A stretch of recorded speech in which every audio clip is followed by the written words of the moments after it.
Hey guys, it's Riva and today I want to give you guys a strategy guide for the new Hero Showdown game mode that's released in the first part of the Han Solo season. In this video I'll give you some basic tips and tricks plus some hero combinations that I think will work really well and help you start getting wins in this game mode. So the first tip I want to give is that once someone loses a round, whether it's going to be your teammate or whether it's going to be the other team, the chances are they are going to want to play the same set of heroes again. So base this off your decision. If they're going to use the same heroes again, how can you then pick a hero to counter those that they are then going to use? Next up is to use the heroes that are the strongest at the last rounds. And this is going to be whether you're about to win if you're 2 rounds in front, or whether you're 2 rounds behind that you want to get some rounds on the board. You want to use Vader and Chewie in these final rounds. In my opinion, I think they are the 2 strongest hero and villains in the game. Chewie, I believe, can single-handedly take out 2 characters if you time the stun right, because as you can see in these clips here, the Furious Bowcaster and the stun is a deadly combination. Vader, simply because his lightsaber throw does massive amounts of damage, almost 300. The choke can immobilize, he can use armor, he can get star cards that can increase his health over to 1000. So these 2 heroes are the ones that I suggest you use if you want to get a round back on the boards. So I'd recommend not using these for the first round. I know Vader is probably going to be the majority of people's favorite hero, but you don't want to use this as the first round because Vader is the kind of villain that will win you back a round when you need it. The difference between Heroes vs Villains and Hero Showdown is that Heroes vs Villains is more relaxed. You can just play around, and enjoy using your favorite hero. With Hero Showdown, you're competing with a teammate. You have a responsibility to that teammate to win that round, and it's a lot more tactical and strategic. So maybe not using your favorite hero on the first round is the best choice. Just save it and make use of it when it's needed. Which leads me on to my next point of wait for your teammate to pick their hero first. Now this is only applying to those who play this game mode by themselves. Even though this game mode is perfect to play with a friend, if you feel like playing this with someone random, you're going to want to wait for them to pick their hero first. Based on what they pick will influence what you should pick. For example, I want to recommend you guys always go for 1 lightsaber hero and 1 blaster hero on a team. So wait until your teammate picks. Whether they pick a blaster hero or a lightsaber hero, you can then pick to make sure your team has a good variety of attacks. For example, if you have 2 lightsaber heroes, you're pretty much more or less only going to be effective at close range. So you're not really going to match up against Phasma's droids. You're not going to be very good against blaster heroes on the villain side because they can shoot you from afar. Having 1 lightsaber hero and 1 blaster hero is the perfect matchup if you want to win a round. You can have someone deal damage and block force with the lightsaber, while someone with the blaster can deal damage from afar and focus on taking down their blaster hero. Whereas 2 blasters, you can't block any force powers. Have 1 saber for close range and 1 blaster hero for long range. This way you are pretty much set for every outcome of what the enemy team is going to throw at you.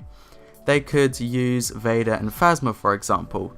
You now have a blaster hero to take down Phasma's droids and take down Phasma from afar.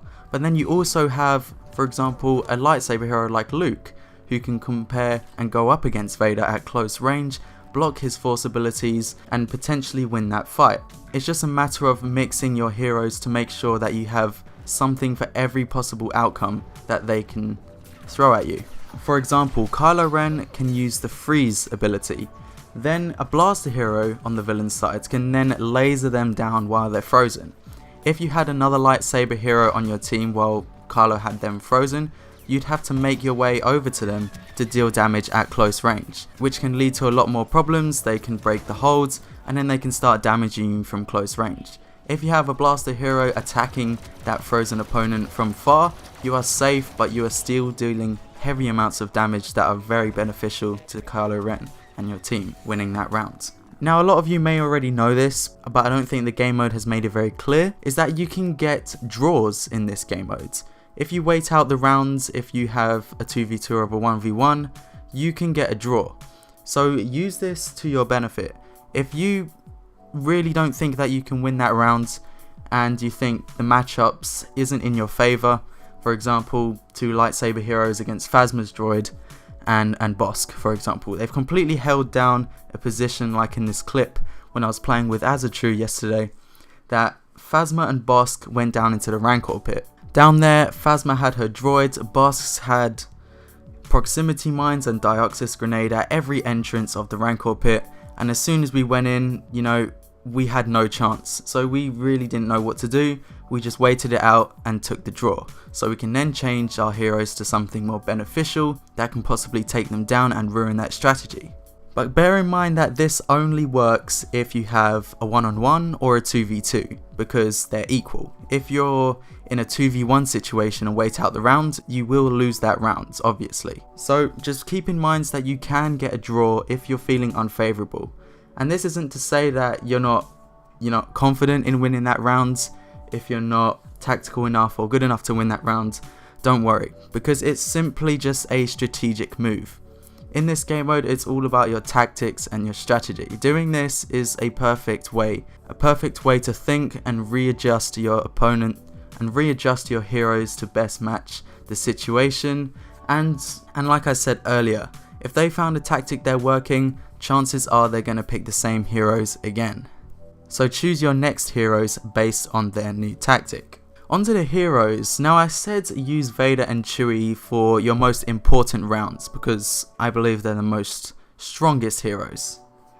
But what about the heroes that you should use first? Well, in my opinion, I think it'd be a good idea to use Rey first.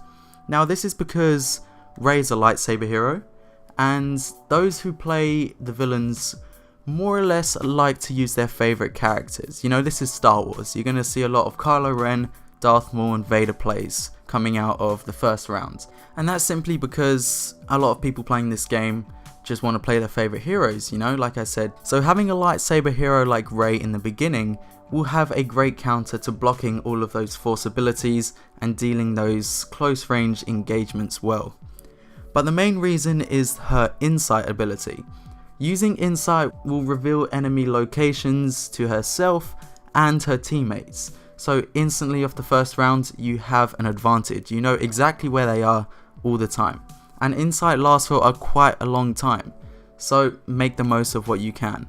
But most importantly in this game mode is to stick with your teammate. Whether you're playing with a friend or whether you're playing with someone random, you want to stick with your teammate because this game mode proves that there is strength in numbers. How many times have I been in a situation where it's a 2-on-1 and I just know that I'm not going to win it, right? And that's not to say I'm a bad player, because in hero combat, you just sometimes know that you're not going to win this game, which is unfortunate because that shouldn't be an option.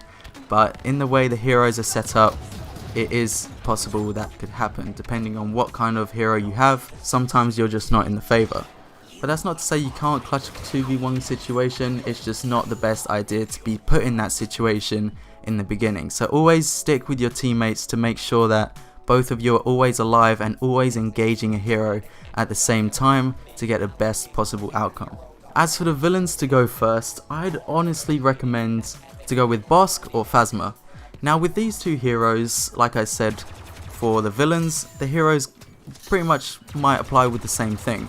Lightsaber heroes such as Luke, Yoda and Rey are people's favorites. I'm just guessing here because it's a lightsaber, you know, people are going to want to play as lightsabers. So having those heroes such as Bosk and Phasma, they can lock down a position. The proximity mines and the Phasma's droids. So both of these can lock down a position, so any lightsaber hero coming towards you will pretty much be eliminated. But both of these examples of mine are just speculation, you know, I can't speak for everyone in the Battlefront community. I'm just saying of what I experience and what I think will happen based on what I've experienced so far. So I hope you enjoyed this strategy guide of 2v2. If you have any tips of your own, be sure to leave them in the comments. I also made a video on the best hero combinations for this game mode, which will hopefully make this video a lot more understandable and easier for you guys to win some rounds. So thanks for watching, it's been Riva, and I'll see you in the next video.